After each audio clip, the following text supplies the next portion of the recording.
Hi guys, today, let me first welcome you to another episode of the Inked Happiness.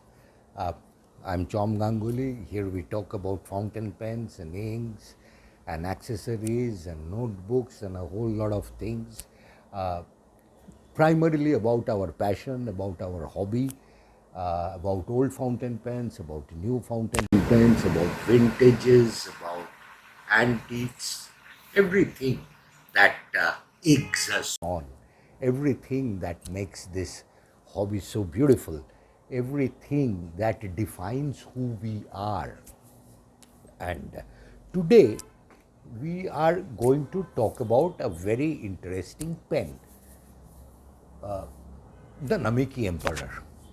The Namiki Emperor is one of the, you know, pens that's up there somewhere in the stratosphere in terms of quality, in terms of price, in terms of desirability, in terms of everything. Now the point is most of us don't have that kind of resources to buy that those kinds of pens. So most of us, we look forward and we wait for Chinese knockoffs to come into the market, for Chinese copies, replica pens, pens that are influenced by the, the established ones. We wait for them, and there's nothing wrong with it. What I want to say before we go into, because today we are going to talk about a knockoff of the Namiki Emperor. But before we get into it, I want to point out one thing, and I want to kind of discuss it. I want to float this idea that we should not, in all honesty, look at the pen that I am going to show you as a knockoff. Don't compare it with uh, the Emperor, and look at it for what it is.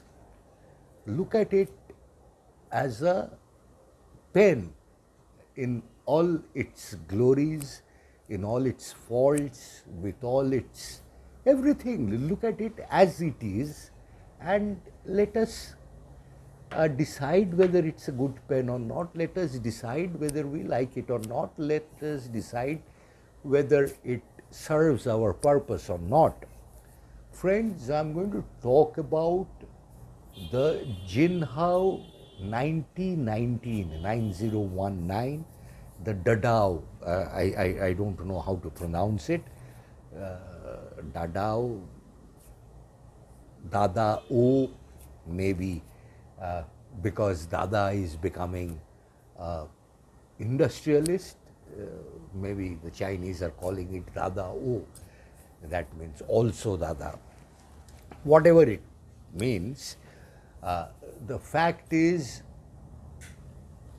these are the two pens that we are going to talk about today. These pens were provided to me very kindly by our friendly neighborhood penola, Mr. Sudhin Paul, and they don't cost much, these two pens. Before, since we broached the topic of costing, there is another thing that you please keep in mind is that when these new pens come into the market, especially these Chinese pens, they come at a premium, they come at a hefty premium. And over a very short span of time, the price falls. So, while many of you had requested me to do a story on the 1919 on this pen, and I had contacted Mr. Sudhin Paul I wanted to buy them because otherwise how do I show them to you? So he told me to hang on for some time for the price to fall. So the prices have fallen and I've got these two pens. Earlier, when I wanted to buy it, I wouldn't have got even one at the price of the two that I paid now. So that is the kind of difference that there is in the prices. Anyway, what we will do is, these are the two pens. I mean, first let me show you the pens. Let me show you a glimpse of the pen. It comes in two, they come in solid colors and they come in these beautiful transparent colors. So this is the transparent one and this is the solid one. I bought the navy blue. It also comes in black and maroon and there are other colors also.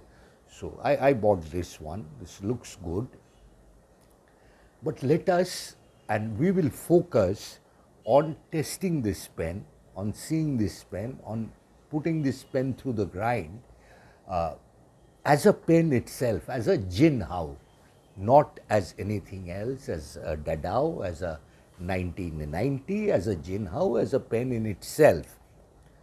Couple of things before we move into the thing is number one, and I repeat, this is important. Over the last 1 year or so, over the last many months, Jinhao is making rapid progresses in terms of its production, in terms of its quality, in terms of its overall look and feel and performance. And from what I have heard from people who have already used this pen, this is a fantastic pen. We will try this. Now, before going into it, let's just show you a glimpse of this pen. This has it has a very solid clip, nice clip. It's tapered towards the top and the bottom, a classic cigar shape. It has a ring around the middle in which they have written Jinhao and number 1919, Jinhao, Dadao. They've written everything and they have it. It opens in 2.5 screws. I mean, at 2.5 turns, and it has a nice duotone nib, number 8 nib, in which they have their logos etched. And the most important thing is that this pen, Jinhao has started making pens with the M nib. So this is a medium nib and it has a huge, in Bengali we call this the jib incidentally. We have a huge feed and if you unscrew the thing, there's another big surprise here is the size of the converter. This is a new converter that Jinhao has come up with this pen. This is a huge, it looks a humongous amount of ink carrying capacity, and this converter is a screw-in type. It's not the usual one that you stick in, it's a screw-in type converter. So Jinhao is making constant, they're adding these small things. It has a cap inside, an inner cap that locks in the pen. So the problem of the pen drying up will be minimized to a very great extent. And I don't know whether you can say this or not, but there are grooves at the inside bottom of the finial, so that this this huge converter is somehow put in place once you screw it in. What we will do is we will ink up this pen, and I'm going to ink it up with the Konpeki ink, and show you writing samples. But before that, here is the ink, and let us fill it up.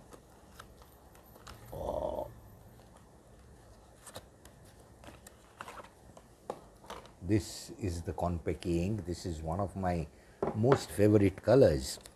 I love this. I love the color of this ink. So let us going to fill this up. First, I was thinking of doing just a dip test and showing it, but what we will do is we will fill this up, and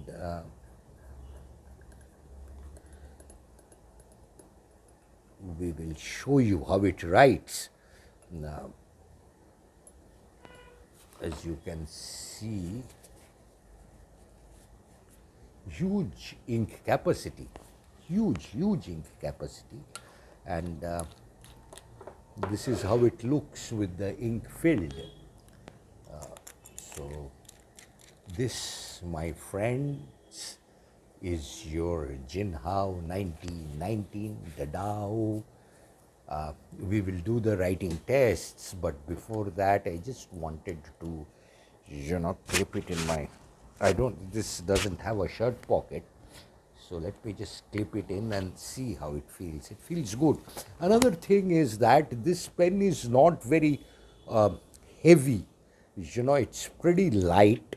It's ergonomically designed. I love the the section, the length of the section.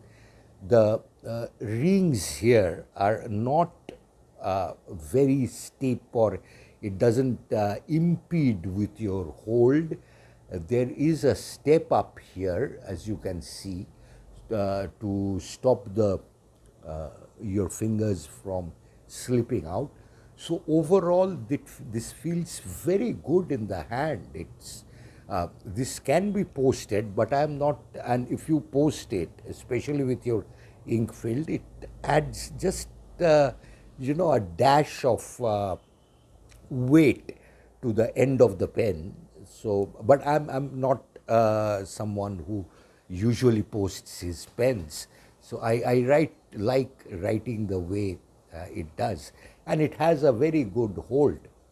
So what I am going to say in conclusion is that this is a beautiful pen at the price that it has come in, at the quality, this, that, everything, all things considered. This is a seriously good pen that can hold its own as a Jinhao Dadao, as a 1919, or whatever you prefer to call it, as a Jinhao pen, as a Chinese pen. It does not need to be, does not warrant a comparison with anything else. I mean, this can stand with its head held high as a pen itself. This is a good pen. We'll show you writing samples. I'm sure from what I see and from what I feel and from what I've heard other people who have already used this pen say, is that this is a beautiful pen. Now, someone, a friend of mine, who is a very serious collector, not my kind of a guy, who's someone who is too serious about everything, asked me a question the other day, because this was before we had done the videos, we had done this particular video, but the pens were with me. I showed him the pen, and he asked me a question. 25, 30 years down the line, do you see this pen as a vintage? No. Because ultimately it's plastic, whatever, and I have these things against the Chinese. This may not be a vintage, forget about an antique.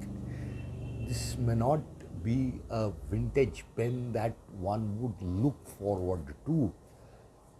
But then again, in itself, as a pen, this is a sure winner. Hands down, this is a winner. Number one. Number two, perhaps more importantly, is this will pose a very serious challenge to the Indian fountain pen makers, because these are injection molding pens, and they are going to chunk them out in numbers that we cannot imagine. So they will have the advantages of scale. So their production scales will be huge, and we will have problems. I wanted to show you two other pens. See, this is from Wazir. This is bigger than the Dadao, and this is from Asa. Look at these three pens. Even without comparing, from point to point, and I know I'm going comparing apples to pears here to some extent, but pricing will be the key. And I will not be surprised if this pen knocks many competitors off the market with the kind of pricing that they are, of the kind of price points at which these pens are being offered. So, good pen. Let's do the writing samples now.